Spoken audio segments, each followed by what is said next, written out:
बिहार की सियासत में आज भी ऐसे कई बड़े नेता हैं जो लोकनायक जयप्रकाश नारायण के आंदोलन के सिपाही रह चुके हैं, या यूं कहें कि जयप्रकाश नारायण की अगुवाई में चले आंदोलन ने बिहार में सैकड़ों नहीं हजारों नेताओं को जन्म दिया। खासकर अगर हम लोकनायक जयप्रकाश नारायण के आंदोलन के कुछ बड़े नेताओं के नाम गिनाए जाए तो सबसे बड़ा नाम बिहार के वर्तमान मुख्यमंत्री नीतीश कुमार और राजद सुप्रीमो लालू प्रसाद का आता है। इनके अलावा सुशील मोदी, शरद यादव सहित ऐसे कई बड़े नेता जो बिहार की सियासत में अहम भूमिका निभा रहे हैं।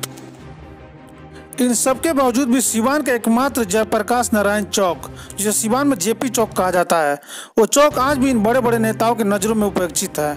आज इस चौक की टूटने के बाद पुनः जीर्णोद्धार कराने के लिए कोई सामने नहीं आया, लेकिन इस चांद नायक की उपेक्षा पूर्ण नीति के कारण अब इस जयप्रकाश नारायण चौक को पुनः जीर्णोद्धार का जिम्मा उठाया है लोकतांत्रिक सेनानी परिषद के कुछ सदस्यों ने, जो अपने सैलरी और पेंशन का पैसा इस जेपी चौक के जीर्णोद्धार में लगा रहे हैं और ये कह रहे हैं कि जिस जननायक के कारण आज सैकड़ों लोग बड़े नेता और बड़े पोस्ट पर चले गए, वो लोग भी इस पुनीत कार्य में सहयोग नहीं कर रहे हैं। और जब ये चौक बनकर तैयार हो जाएगा तो यही नेता सबसे पहले माल्यार्पण और यहाँ धरना प्रदर्शन करने पर आएंगे। जेपी चौक बहुत ही मशहूर चौक है, यहाँ सारे नेता अधिकारी भी आते हैं, लेकिन आज तक इसके जीर्णोद्धार के लिए कोई पहल नहीं की गई है।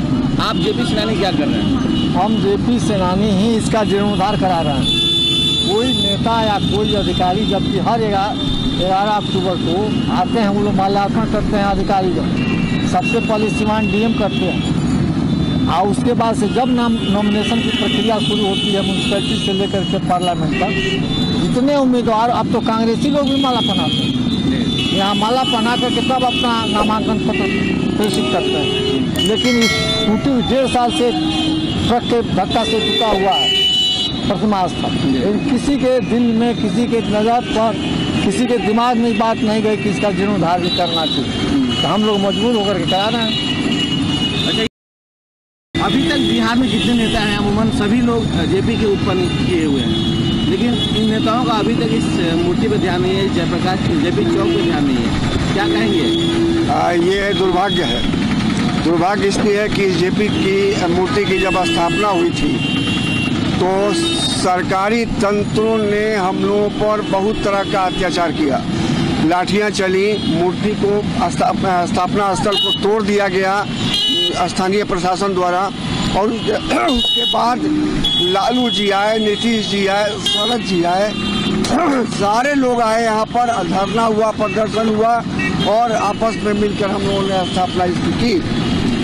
आज आपके चैनल के माध्यम से हम जरूर कहना चाहेंगे बिहार क्रांति के से उत्पन्न हुए नेताओं को कि इन पर ध्यान देना चाहिए।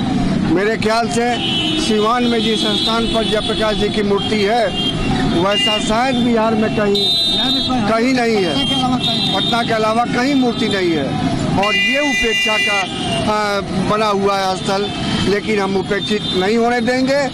अभी हम अपने बल पर, अपनी शक्ति से आप जेपी सेनानी कितनी की लागत से अधिक होना जीर्णोद्धार करा? 3,65,000 रुपये की लागत है। हम लोगों ने आपस में कुछ करके, कुछ व्यवस्था करके काम शुरू कर दिया है। कुछ लोगों ने आश्वासन जरूर दिया है, लेकिन अभी पूरा नहीं हुआ है। सिवान का जेपी चौक जो है काफ़ी पुराना जेपी चौक है और यहाँ पे सारे धरने और सारे प्रदर्शन नहीं होते हैं, लेकिन जो जयप्रकाश जी की मूर्ति है वो आज भी उपेक्षित है। रीजन क्या है? उपेक्षित तो न कभी था न है, इस बात को हम नहीं मानते।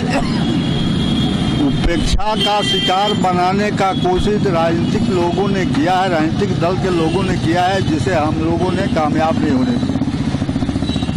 प्रारंभ में भी जब इसकी स्थापना की बात आई तो हम छात्र संघर्ष समिति के लोगों के साथ नए युवा वर्ग के लोगों ने साथ दिया आंदोलन में, जेल भी गए और तत्कालीन जनता पार्टी के अध्यक्ष चंद्रशेखर द्वारा बड़ी आर्थिक मदद दी गई, जिससे निर्माण कार्य पूरा हुआ।